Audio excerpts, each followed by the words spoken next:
Are you thinking about a move to Northeast Florida? Picture this. You find two identical homes right here in St. Johns County, same size, same price, same look, but one of them quietly costs you thousands of dollars more every single year.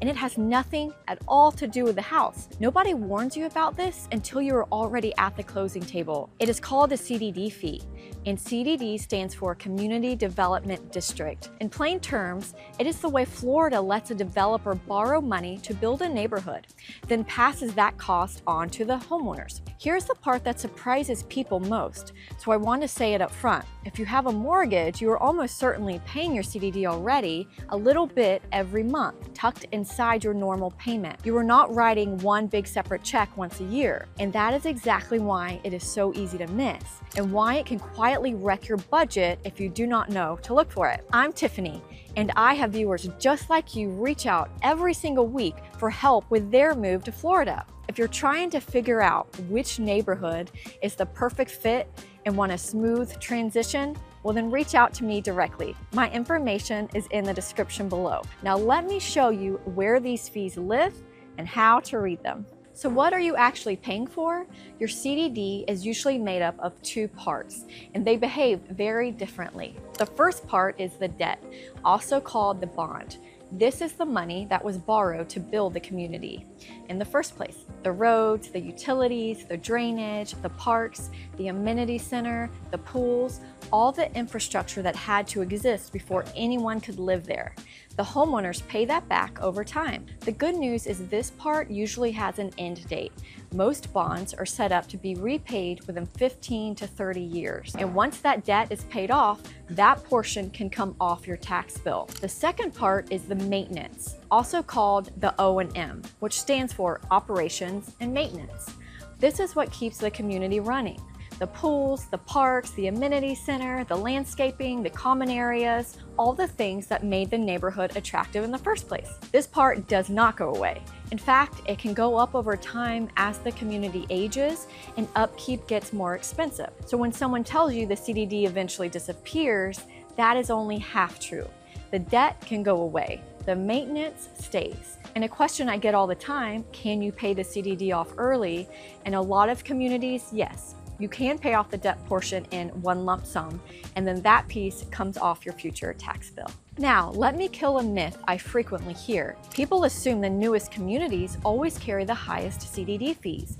That is not true. Some of the newest construction in the county carry some of the lowest CDD fees, while a community that has been established for years can carry one of the highest. It has nothing to do with how new the neighborhood looks. It comes down to how that specific community structured its bonds and how much it borrowed to build what it built. So you cannot judge a CDD by the age of the community. You have to look at the actual number, and those numbers are all over the map, which is exactly why I want to show you what's up next. Let me show you how different these really are.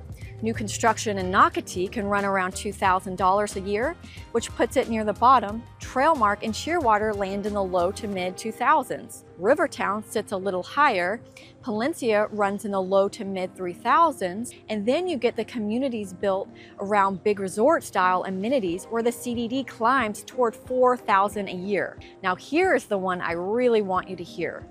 Beachwalk built a 14-acre lagoon, and I am looking at real home here right now, so let me read it to you, the actual numbers off the sheet. The CDD on this home is just under $4,000 a year. And this is a good moment to clear up the difference between a CDD and an HOA, because buyers mix these two up all the time. Your CDD pays back the cost of building the community, and it rides on your property tax bill. Your HOA pays for the ongoing rules and services, and it gets billed to you separately. Two different fees, two different bills, and here is what that looks like on this home. The property tax bill is over $12,000 a year, and that number already includes the CDD, because remember, the CDD rides along inside your taxes. Then the HOA is separate, almost $500 a month, which is close to $6,000 more a year. Put these together, and this buyer is carrying nearly $18,000 a year in taxes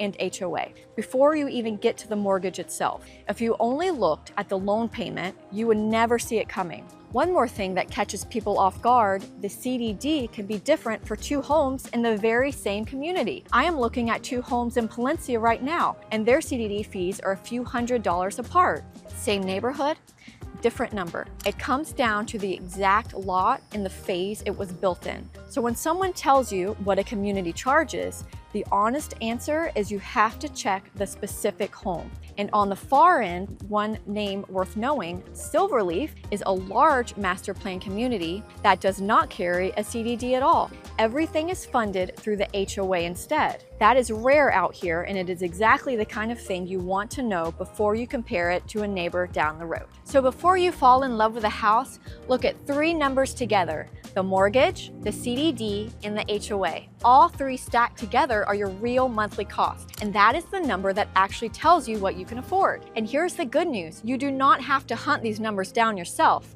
Send me the address of any home you are looking at, and I will pull the exact CDD for that specific lot. Not a community average, the real number for that home. That is the kind of thing that is hard to find on your own and easy for me to get for you. One quick note, the figures I gave you today are current as of filming.